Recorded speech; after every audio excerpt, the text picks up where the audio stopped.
Between men and women, who do you think values getting married and having kids more to have a fulfilling life? What if I told you it was men and it's not even close? That is a mind-blowing statistic that we will come back to. In the meantime, hi, my name's Amy Leisha. I'm currently pregnant and it has got me thinking a lot about kids. I know this video has a strong title, but I've been doing a lot of research and found a lot of interesting data. I'm going to try and be as objective as possible throughout this entire video, but I will share my personal opinion at the end. I also want to be really clear that this is not a political video. So what if I told you that in the last 70 years, fertility rates have dropped from women having 4.7 kids on average, all the way down to an average of 1.9 in 2023. That is more than halved. And I know you're probably thinking, but wasn't birth control introduced in this time frame? Yes, it was. So let's quickly touch on the impact of hormonal birth control and the sexual revolution. Beyond the statistic that I just told you, there is a direct correlation between the introduction of the pill and decrease in the number of children and babies. The pill basically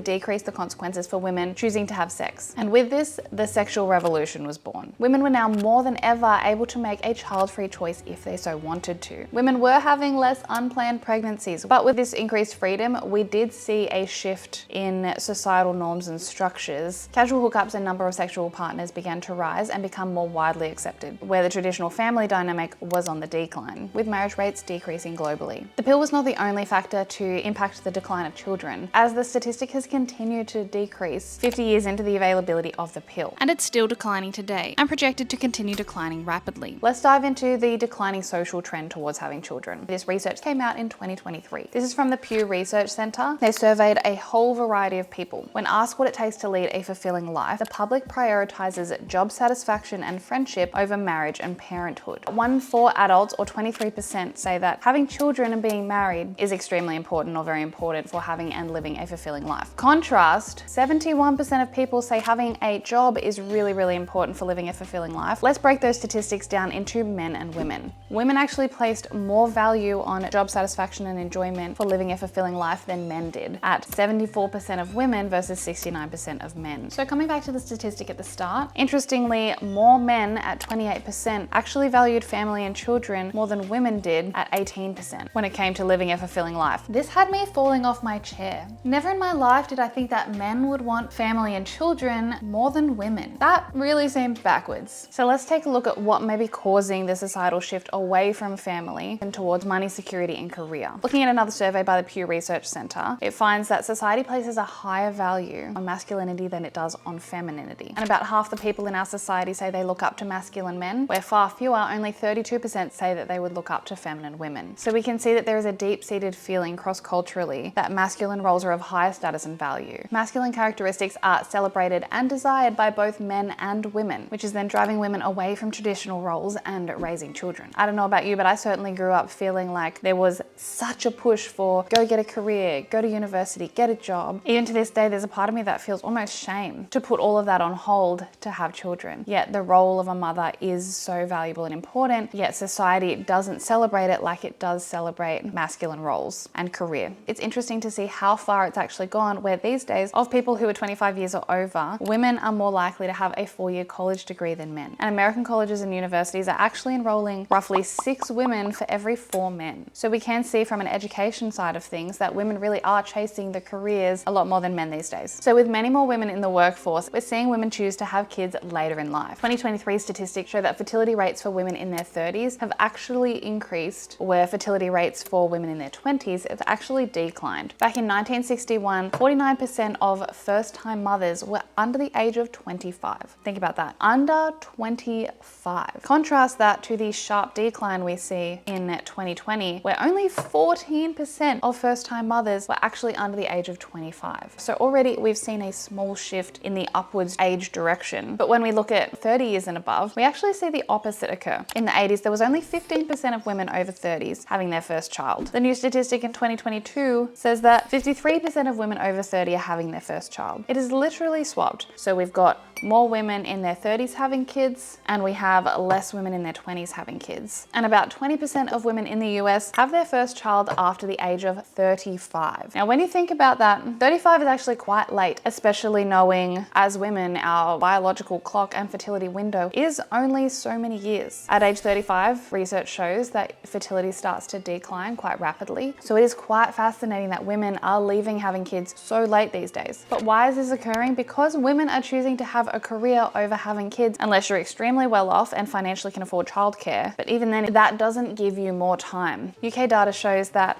38% of mothers say that having kids has harmed their career. This only applies to 14% of fathers. As a woman, having kids and family is more likely to negatively affect your career than it is for men, making it a lot harder to do the kids and career thing as a woman. New Columbia research shows that working women see their incomes cut in half on average after having children, and their earnings remain decreased for many years thereafter, and often may never recover. This is often due to women dropping out of the workforce, working reduced hours, or getting a job that would often have a lower income but would provide better hours for a mother. So it is increasingly harder for women to actually chase career and have children. If you do kids, it will negatively affect your career, or it doesn't quite have that same impact for men. Workplaces just don't have the facilities in place to support women with children. So it makes sense why we're seeing a decreased number of birth rates and fertility rates in women, with an average number of children continuously dropping. Now, if we dive a little bit deeper more into social trends, we actually also see amongst millennials and Gen Z, children can be seen to negatively affect one's independent pursuit of life and their goals. Simply put, they would rather the time that would be required to raise children to put towards themselves. We see this revealed in a survey that expressed only 55% of Gen Z and millennials actually plan to have children one day. 1 in 4 of those have ruled out parenthood completely, with the most common reason being they just want time for themselves. There isn't a try before you buy option with kids, as there's nothing that is comparable to the expression of love and fulfillment that you get when you have your own child. Now, I've not actually experienced that myself, but I have seen and read countless people basically saying that they can't even express what that is, and you just have to experience it. There's no lie that children are hard work, and they do require a lot of sacrifice. Many young people just don't seem to be willing to make that sacrifice anymore in comparison to previous generations when they were the same age. Today's current society has progressively bent towards self-love, self-care, and me before the world. Having children directly conflicts with that. A quick little example of that is this TikTok expressing over 115 reasons not to have kids and only one reason in the pros of having kids, and that reason being not having a period.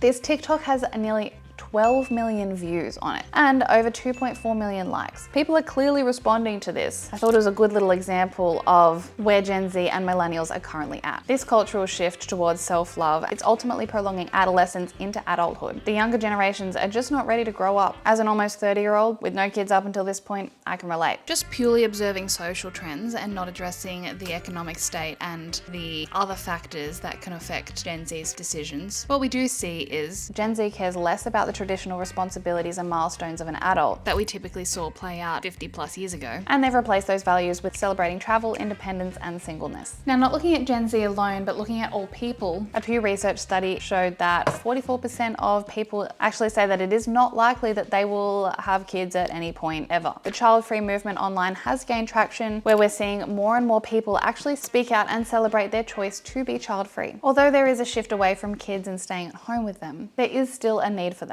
We do still see a high percentage of people believing that a mother who stays at home is actually what's best for a child. Research says that only 16% of Americans, when asked what was best for a child, said that having a mother work full-time was best. Now, 16% is a very small number. So majority of Americans believe that women with children should only work part-time or not work at all. That's quite contrasting to the social shift towards career. Again, reinstating either career or kids. Now let's look at the percentage of women who wish they could be a full-time stay-at-home mother. A 2015 poll showed that over half of women with kids, at 56%, would actually prefer a homemaker role. Once women have the kids, most would prefer to actually be stay-at-home mums and not have the career. Despite all the evidence of the contrary and the tricking of society, career isn't as fulfilling as it's made out to be. And the perception that it is an empty promise. I've known I've always wanted kids one day. I did grow up with the ideology and societal norms of chase a career. So when growing up, I did pursue career and went to university, got a degree, because that's where I saw value and I wanted to be someone of value. So I really went down that path, and you know what, I loved it and enjoyed it, and I still want to work. I don't know that being a stay-at-home mum would be for me, but I do know that I want to stay at home with my kids, so I will be taking on more of a part-time role at home. And I'm grateful that I currently work from home, so I'm able to be at home and still work, but I don't know that I'll ever go back to full-time work now that we're embarking on children. The kid thing is happening, but I'm also almost 30, so I did wait. Both my husband and I didn't feel ready to have kids any earlier despite being married for the last 5 years. And to be honest, life does feel a lot easier when it is only you who you have to look after. So I've wrestled with a lot of these cultural shifts. I am a product of that. So in all of this, is this a problem? I saw a quote online that says this: I think it's important for people to have kids. It makes them better people. A society that is not built around the future generation is a selfish and stupid society. There is a large statistical shift away from having kids on a global scale. Over time, this could be seen as a real problem and threat to society, but outside of future world doom and gloom, I think the negative perception of children and over-dramatized movements online are sending the wrong message. Yes, kids are time-consuming and require a lot of sacrifice that can be really costly, but they are also an abundance of joy, love, and happiness, lifelong. Even people I know who didn't plan on having kids are bursting with love and couldn't imagine a life without their kids. And that's a common story you hear.